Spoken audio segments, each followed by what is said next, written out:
అనేటువంటి సమస్యలు వస్తాయని నేను ఈరోజు స్వర్ణాంధ్రప్రదేశ్లో ఒక మాట చెప్పాను. అన్నింటికంటే ఆరోగ్యం ముఖ్యం. ఆరోగ్యం ఉన్నప్పుడు మీకు ఇబ్బందులు కనపడవు, అనారోగ్యం వచ్చినప్పుడే ఇబ్బందులు కనపడొస్తాయి. ఒక క్యాన్సర్ వస్తే ఆ కుటుంబం చితికిపోతుంది. ఒక అనారోగ్య సమస్య వస్తే మీరు కాదు బాధపడేది, మీ ఇంట్లో అందరూ బాధపడతారు. మిమ్మల్ని హాస్పిటల్ తీసుకెళ్ళాలి, మళ్ళీ తీసుకురావాలి.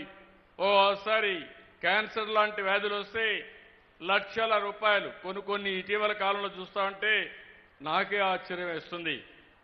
ఒక్కొక్క వ్యాక్సిన్ 20 కోట్లు 30 కోట్లు. మనిషిని బ్రతికించుకోవాలి, 30 కోట్లు కావాలి. పేదవాళ్లకు దిక్కు లేదు. అలాంటి సందర్భాలు వస్తున్నాయంటే మన ఆరోగ్యం పైన దృష్టి పెట్టవలసిన బాధ్యత మీ అందరిపైన ఉంది. అందుకే ఈ ప్రభుత్వం చాలా స్పష్టంగా ఉన్నాం. పేదవాడి ఆరోగ్యం కోసం ఏం చేయాలనో చేస్తాం. ఇప్పుడే చినరాజప్ప గారు చెప్పారు, ఇక్కడ ఒక 100 పడకల ఆసుపత్రి అవసరమని. ప్రభుత్వం కొత్త పాలసీ తీసుకొస్తున్నాం. ప్రభుత్వ ఆధ్వర్యంలోని ప్రైవేటు వ్యక్తులు మేనేజ్ చేసేట్టుగా 100 పడకల ఆసుపత్రి ఈ పెద్దాపురంలో పెట్టించే బాధ్యత తీసుకుంటామని మీ అందరికీ హామీ ఇస్తున్నా.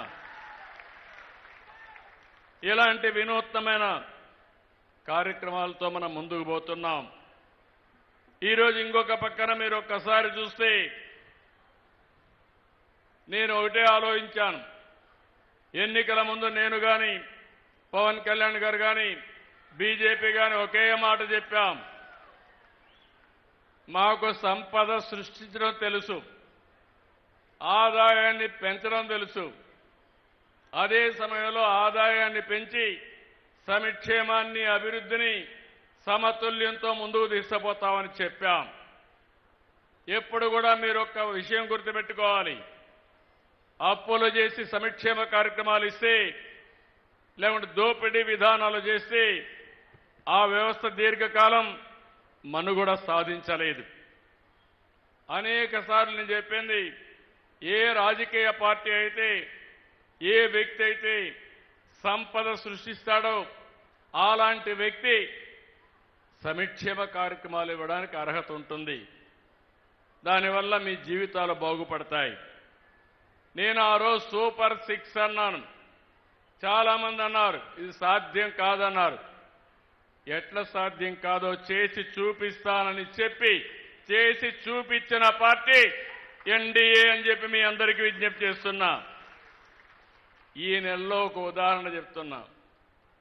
మొదటి తారీఖున పేదల సేవలో ఎన్టీఆర్ భరోసా 4,000, 6,000, 10,000, 15,000 రూపాయలు ఇస్తున్నామా లేదా అని మిమ్మల్ని అడుగుతున్నా. 6 గంటల మీ ఇంటి దగ్గరికి వస్తున్నారా లేదా అని మిమ్మల్ని అడుగుతున్నా. మంచి ప్రభుత్వం అయితే గట్టిగా చప్పట్లు కూడా చెప్పండి, బాగా చేశారని.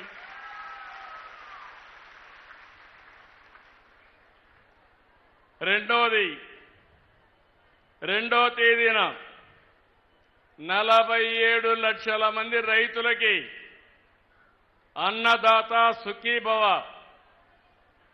20,000 ఇస్తాన్నాం. కేంద్రం 2,000, మనం 5,000 కలిపి 7,000 మీ అకౌంట్కి వేసామా లేదా అని మిమ్మల్ని అడుగుతున్నా.